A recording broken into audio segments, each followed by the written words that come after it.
नमस्कार दोस्तों। आज की सीरीज में हम लोग जीएसटीआर 1 और जीएसटीआर 3B और अपनी बुक्स में जो सेल्स डिटेल होती है उसको कैसे टैली में ला सकते हैं। देखिए हम लोग करते क्या है कि पहले भाई एक एक्सेल सीट लेते हैं, फिर उसमें जो हमारी टैक्सेबल वैल्यू आईजीएसटी, सीजीएसटी और एसजीएसटी होता है उसको month wise as per portal fill up करते हैं, फिर उसके बाद एज पर बुक्स फिलअप करते हैं और फिर तीसरे स्टेप में हम दोनों के बिटवीन में जो डिफरेंस होता है उसको क्रिएट करते हैं।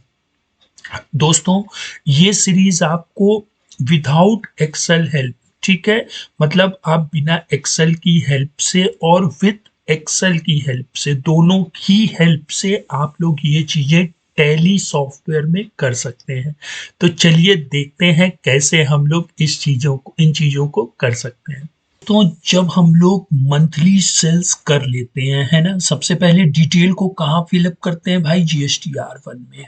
अच्छा, फिर उसके बाद क्या होता है, जब 3B की बारी आती है तो सेल्स की जो भी डिटेल होती है वो हमारी जीएसटीआर 3B में फिल अप हो जाती है ऑटोमेटिकली, है ना दोस्तों। अच्छा, अब इसमें चार चीजें होती हैं: टैक्सेबल वैल्यू, आईजीएसटी, सीजीएसटी और एसजीएसटी। ठीक, हमने जीएसटीआर 1 में फिलअप किया, ये 3B में ऑटो पॉपुलेट हो जाती है।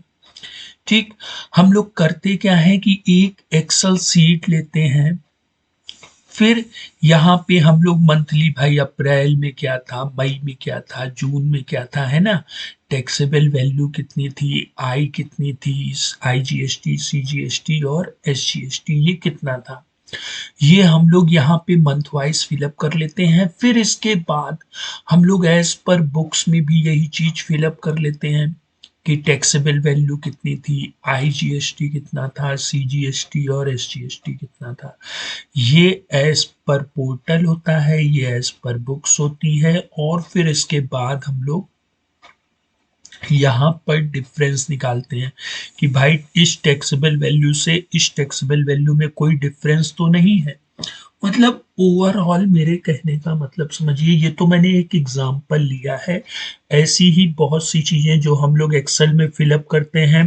तो अगर हम लोग ये करें कि कंपनी से रिलेटेड जितनी भी कंपैरिजन की रिपोर्टें हैं वो टैली पर ही रहे, ठीक है, एक तो ये पॉइंट हो गया। और दूसरा पॉइंट ये है कि हमने एक्सेल सीट बना ली, अब इस एक्सेल सीट के डिक्टो डेटा को, ठीक है, हम लोग टैली में इंपोर्ट करा सके। ठीक है, मैं यहाँ पे यूडीएफ इंपोर्ट कराने की बात कर रहा हूँ दोस्तों। ठीक है, अभी ये जब सीरीज आप लोग देखेंगे तो जो हम लोगों ने यहाँ पर जितने यूडीएफ लिए हैं वो सारे के सारे यूडीएफ भी टैली में इंपोर्ट हो जाएंगे। मतलब ओवरऑल का मतलब ये है कि भाई हमारी जो सीट होगी एक्सेल सीट, उसको डिक्टो हम लोग टैली सॉफ्टवेयर में ले जाना सीखेंगे। आज की ही सीरीज जो सीरीज चल रही है उसमें नहीं दोस्तों, धीरे धीरे जब ये पूरी सीरीज कवर अप हो जाएगी कि पहले हम लोग पोर्टल को देख लें, उसको क्रिएट करना, डिस्प्ले अल्टर कराना, है ना, फिर बुक्स वाला भी देख लें, उसमें डिफरेंस को भी ऐड करें, फिर देखेंगे कि कहाँ कहाँ से हम लोग एक्सेल की डेटा को यहाँ पर पुटअप करा सकते हैं। तो चलिए पहले हम लोग जीएसटी के पोर्टल पर चल करके देख लेते हैं कि एक्चुअल में क्या होता है। दोस्तों जीएसटीआर की डिटेल में दो बहुत महत्वपूर्ण रिटर्न होते हैं, जीएसटीआर 1 एंड जीएसटीआर 3B। ठीक है, हम लोग जीएसटीआर 1 में क्या करते हैं, अपनी सेल्स की डिटेल, मतलब क्या हमारी टैक्सेबल वैल्यू है, क्या हमारा टैक्सेस है, उसमें भी कई कैटेगरी होती हैं कि B2B, B2C, B2C अदर्स, है ना। तो यहाँ पर हम लोग एक्चुअल में क्या फिलअप करते हैं कि क्या टैक्सेबल वैल्यू है। ठीक है, मैं दिखा दूं आपको, जी, क्या टैक्सेबल वैल्यू है, क्या आईजीएसटी है, क्या सीजीएसटी है, क्या एसजीएसटी है। ठीक है, ये डिटेल क्या होती है दोस्तों, हमारे 3B में ऑटो पॉपुलेट हो जाती है। अभी हम लोग इस चीज को भी देख लेते हैं। मैं दिसंबर का ओपन कर लूं, ठीक है। तो जब हम लोग GSTR 3B में जाते हैं तो ये डिटेल,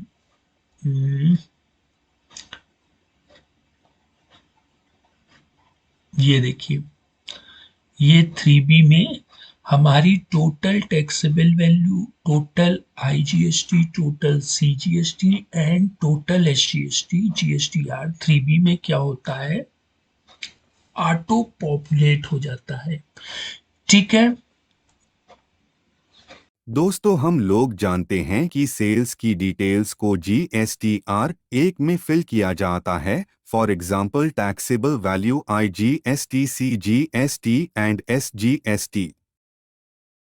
GSTR 1 की डिटेल्स डायरेक्ट GSTR 3B में अपडेट हो जाती है। दोस्तों, बिजनेस में कोई भी ट्रांजैक्शंस हो तो उसकी डिटेल बनाई जाती है, और ज़्यादातर हम लोग एक्सेल सीट का यूज़ करते हैं, बेटर एंड बेस्ट है। लेकिन अगर हम लोग उसी डिटेल को अब उसी कंपनी पर टैली में ऐड कर लें तो ज़्यादा बेटर होगा।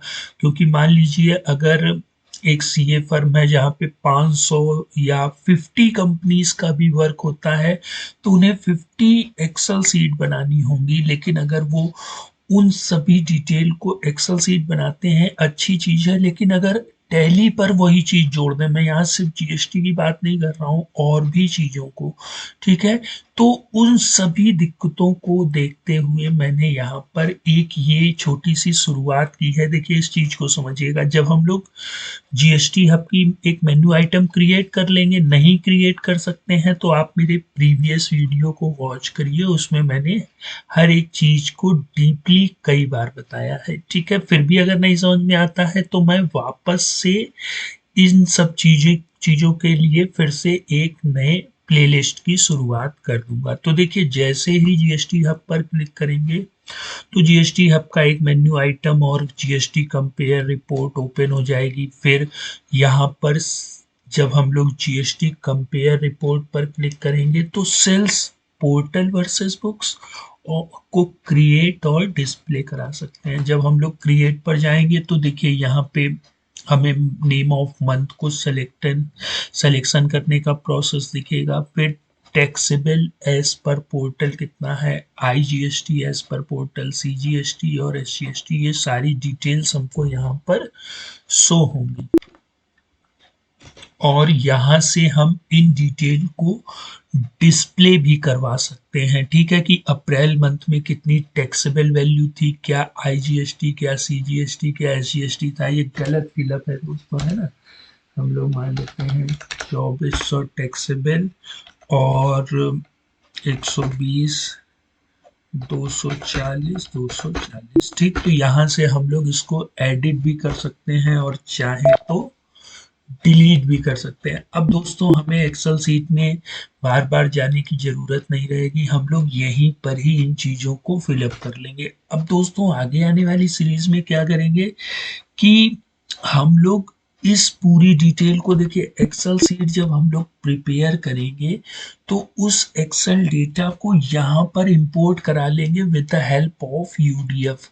ये अभी तक टेली प्राइम 5.0 या जो अभी 5.1 की नई सीरीज चल रही है, वहाँ पर भी इस ऑप्शन से आप लोग यूडीएफ को इंपोर्ट नहीं करा सकते हैं, ठीक है। यूडीएफ को इंपोर्ट कराना काफ़ी सिंपल होगा, वो हम लोग आगे आने वाले इसी प्लेलिस्ट के ट्यूटोरियल में वॉच करें। दोस्तों, आप लोग देख रहे हैं गेटवे ऑफ टैली पर एक मेनू आइटम जीएसटी हब ऐड है। जब हम इस पर क्लिक करेंगे तो जीएसटी हब की मेनू शो होगी। यहाँ पर एक और menu item GST compare report show हो रही है। जब हम जीएसटी कंपेयर रिपोर्ट पर क्लिक करेंगे तो दो मेनू आइटम शो होगी, sales portal versus books, create and display. यहाँ से हम पोर्टल की मंथली सेल्स डिटेल्स को फिल अप करते हैं। यहाँ से पोर्टल का मंथली सेल्स डिटेल्स दिखाया जाता है। यहाँ से हम डिटेल्स को ऑल्टर और ऑल्ट+D की मदद से डिलीट कर सकते हैं।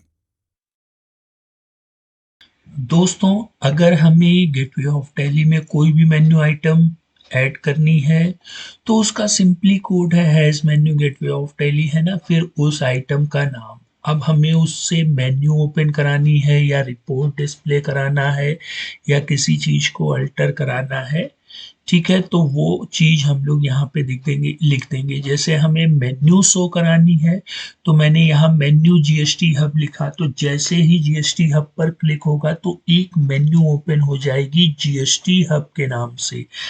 अच्छा, फिर इसके बाद जीएसटी हब में हम लोग एक और मेन्यू आइटम ऐड कर देंगे, जीएसटी कंपेयर रिपोर्ट।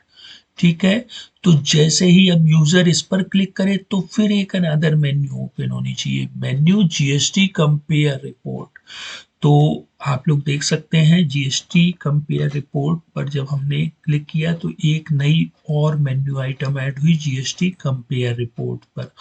और उस पे दोस्तों हम लोगों ने दो आइटम ऐड कर लिए, एक sales portal versus books create का और sales portal versus books display का।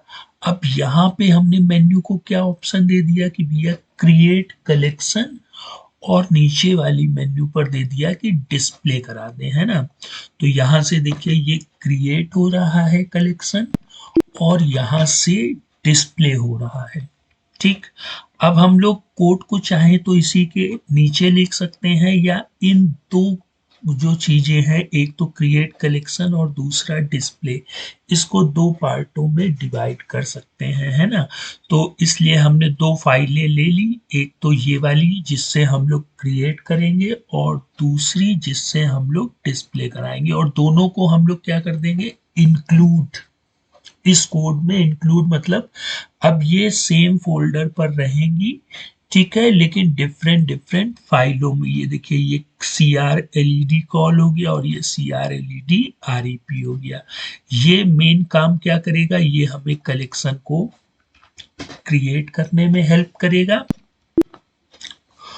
और ये वाला जो प्रोग्राम है दोस्तों ये हमें डिस्प्ले करवाने में मदद करेगा। अच्छा, अब देखिए कलेक्शन क्रिएट करने के लिए हम इंटरनल कलेक्शन का यूज करते हैं। यहाँ पर मैंने किस कलेक्शन का यूज किया है, कॉस्ट कैटेगरी का। ठीक है, तो कलेक्शन के दो एट्रीब्यूट ले लिए, एक तो टाइप कॉस्ट कैटेगरी और दूसरा रिपोर्ट। रिपोर्ट का नाम आप कुछ भी लिख सकते हैं। अब वही पुरानी चीज, report form part line field. ठीक है, तो रिपोर्ट ले लिया, फिर फॉर्म ले लिया, फिर पार्ट ले लिए, फिर लाइन फील्ड, लाइन फील्ड, ठीक है, लाइन फील्ड, लाइन फील्ड। अब आप लोग कहेंगे इतनी लाइन और फील्ड क्यों ली गई है, तो देखिए लाइन का मेन काम क्या होता है, ये तो हमने रिपोर्ट बना ली, रिपोर्ट में फॉर्म दे दिया, पार्ट दे दिया। अब लाइन देखिए नेम ऑफ मंथ वाली line, taxable as per portal वाली लाइन, तो एक लाइन, दो लाइन, तीन, चार, पांच, टोटल कितनी लाइनों की आवश्यकता है इस कोड में, पांच लाइनों की। तो हम लोगों ने यहाँ पर देखिए एक लाइन, फिर उस लाइन के कंसर्न में फील्ड एक हो गई दोस्तों, ये एक पोर्शन हो गया, ये एक, फिर ये दो, तीन, चार, पांच। ठीक है, अब देखिए रिपोर्ट में हम लोगों ने तीन एट्रीब्यूट का यूज किया, जिसमें फॉर्म मैंडेटरी होता है, टाइटल देखिए क्रिएट क्रेडिट लेजर, ये टाइटल हम लोगों ने सही नहीं किया, यहाँ पे होना चाहिए create sales detail as per portal and as per books. ठीक है, तो वो आप लोग टाइटल को चेंज कर लीजिएगा, फिर फॉर्म जो कि मैंडेटरी होता है, और यहाँ पे जो हम लोगों ने जिस ऑब्जेक्ट के टाइप को लिया है उसी ऑब्जेक्ट को हम लोग रिपोर्ट में भी शो करा देंगे। ठीक है, ताकि कलेक्शन से तो पता चल रहा है कि ये कॉस्ट कैटेगरी में जा करके सेव होगा, और साथ ही साथ अगर हम रिपोर्ट में भी ये मैंडेटरी हो जाता है लेना। अच्छा, अब फिर इसके बाद हम लोग रिपोर्ट के बाद फॉर्म को डिफाइन करेंगे, इसमें यूज मास्टर फॉर्म टेम्पलेट।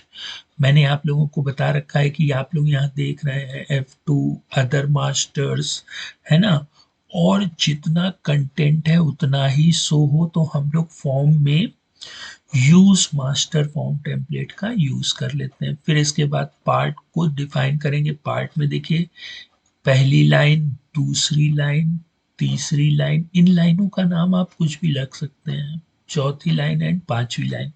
देखिए CR LED लाइन, MM मतलब मंथ, ये टैक्सेबल की लाइन हो गई, I मतलब IGST की, C मतलब CGST की और S मतलब SGST की लाइन हो गई। अब हम लोग प्रॉपर वे में हर लाइन को डिफाइन कर लेंगे। तो देखिए हर लाइन में हम लोग दो फील्डों का यूज करेंगे। दो फील्डें क्यों?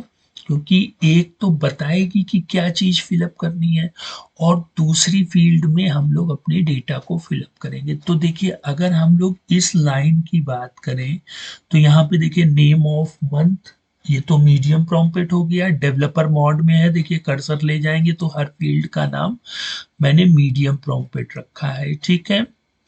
और फिर ये जो फील्डें हैं इसमें फील्ड M मतलब मंथली, फील्ड T मतलब टैक्सेबल कर लीजिएगा, फील्ड I मतलब IGST की फील्ड, और C CGST की फील्ड, S SGST की फील्ड। तो इस तरह से हम लोग अपनी फील्डों को डिफाइन कर देंगे। और हाँ, इसमें स्टोरेज रखना इंपॉर्टेंट है। यहाँ पर हम लोग टेबल भी ले लेंगे मंथ वाले में, और फिर उस टेबल को हम लोग यहाँ से डिफाइन कर देंगे लिस्ट के रूप में कि हमें क्या क्या उसमें लिस्ट में चाहिए अप्रैल मई जून, ठीक है। तो दोस्तों इसी तरह फिर हम लोग अपनी टैक्सेबल वैल्यू को, सी को, ये सारी चीज़ें मैंने आप लोगों को बता रखी हैं, ठीक है। और अगर उसमें कहीं कोई प्रॉब्लम हो तो आप लोग नीचे कमेंट बॉक्स में कमेंट करिएगा, मैं आपके उस कमेंट का रिप्लाई दूंगा। और जितने भी हम लोग स्टोरेज शब्द का यूज करेंगे उसको हम लोग यहाँ पे क्या करेंगे, as a UDF, system UDF add कर लेंगे, ताकि जब हम लोग इन चीज़ों को यहाँ से डिस्प्ले करवाना चाहें तो यूडीएफ की हेल्प से हम लोग उनको डिस्प्ले करा सकें, ठीक है।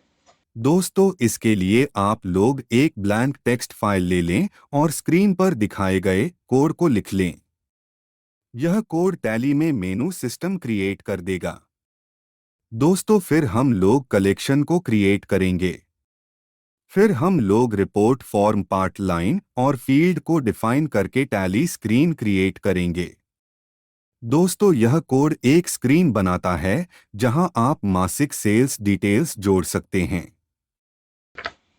अब हम लोग दोस्तों जो क्रिएट किया उसको डिस्प्ले कैसे कराएंगे, यहाँ पर भी report form part line field का फंडा चलेगा। पार्ट डिफिनीशन में हम लोग रिपीट करा देंगे उसी कॉस्ट कैटेगरी के कलेक्शन को। दो लाइनें लेंगे, एक तो टाइटल वाली लाइन, दूसरी जहां पर डिस्प्ले कराना होगा उस लाइन पर हम लोग कॉस्ट कैटेगरी के कलेक्शन को रिपीट करवा देंगे, है ना। और तीसरी लाइन में हम लोग इनके ग्रांड टोटल को शो करा देंगे। तो आइए कोड को अंडरस्टैंड कर लेते हैं। तो देखिए सबसे पहले तो report form part line and field हम लोगों ने डिफाइन कर लिया, ठीक है। और यहाँ पर टोटल लाइन को भी डिफाइन कर लिया। अब मेन फंडा क्या है, देखिए रिपोर्ट में फॉर्म यूज हुई, फॉर्म में पार्ट यूज हुआ, उसकी हाइट एंड विड्थ डिक्लेयर कर दी। फिर पार्ट में दो लाइनें ले ली, एक तो टाइटल TIT मतलब टाइटल, जो कि टाइटल को शो करेगा, और दूसरी लाइन हमारी डिटेल की, DT डिटेल। इसी डिटेल वाली लाइन में हम लोग कॉस्ट कैटेगरी को क्या करेंगे, रिपीट करवा देंगे। आपको स्क्रॉल अगर रखना है तो आप लोग यहाँ पे स्क्रॉल कर देंगे। तो देखिए पार्ट की डिफिनीशन में अगर हम लोग स्क्रॉल करते हैं, स्क्रॉल दो तरह से हो सकता है, एक तो वर्टिकल मतलब ऊपर नीचे, एंड हॉरिजॉन्टल मतलब लेफ्ट से राइट, ठीक है। और बोथ मतलब वर्टिकल भी होगा एंड हॉरिजॉन्टल भी होगा। अच्छा, इसके बाद हम लोग यहाँ पे बॉटम लाइन में टोटल वाली लाइन को भी ले लेंगे। मतलब इस पार्ट पे तीन लाइनें हैं, पहली लाइन जो कि टाइटल को शो करेगी, दूसरी लाइन जहां से रिपीट कलेक्शन का हम लोग यूज करेंगे जो कि डिटेल को फिलअप करके लाएगा, और तीसरी लाइन जहां पर हम लोग इसके टोटल को शो करेंगे। फिर इसके बाद हम लोग टाइटल वाली लाइन को देखिए डिफाइन कर देंगे, ठीक है दोस्तों, अगर आप लोगों को ये चीज़ें नहीं समझ में आ रही हैं तो आपको सिंपली क्या करना है कि अपने ब्राउज़र पे @अनुराग तिवारी 7149 पर क्लिक करना है। ठीक, इनमें से किसी भी लिंक को आप ओपन कर लीजिएगा और फिर आप इस चैनल के लिंक पर पूरी तरह से पहुंच जाएंगे। अब यहाँ पे आपको सिंपली क्या करना है, प्लेलिस्ट पर जाना है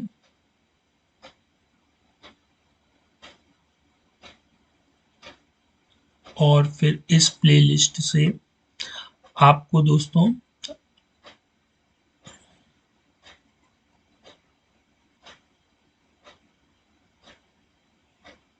how to create custom software in Tally using TDL, ठीक है। यहाँ से आप जब इनकी प्लेलिस्ट यहाँ पर आएंगे तो यहाँ पर हर एक चीज, हर एक बारीकी से मैंने बताया है कि कैसे डेटा को हम लोग क्रिएट करते हैं इंटरनल ऑब्जेक्ट का यूज करके। हर एक छोटे छोटे वीडियो हैं दोस्तों, कोई 7 मिनट्स का है, कोई 4 मिनट्स का है, कोई 9 मिनट का है, कोई 6 मिनट्स का है।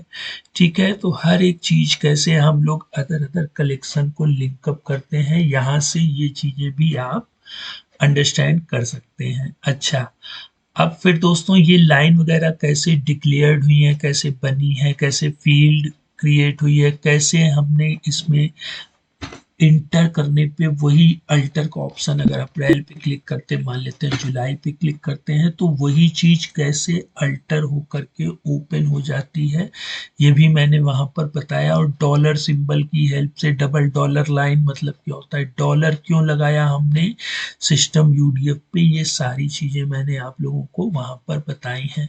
और यहाँ देखिए ये जो है, जो हम लोगों को जिन जिन चीजों की लाइनों का टोटल चाहिए, वहां डबल डॉलर टोटल का यूज कर लेंगे।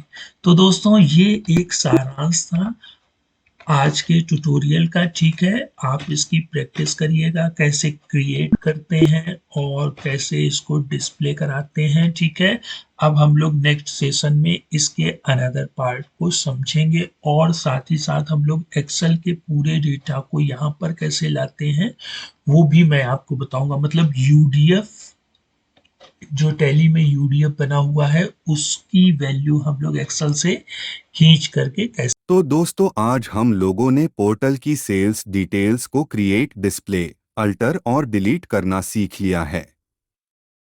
अगले भाग में हम और जानेंगे, तब तक के लिए अलविदा।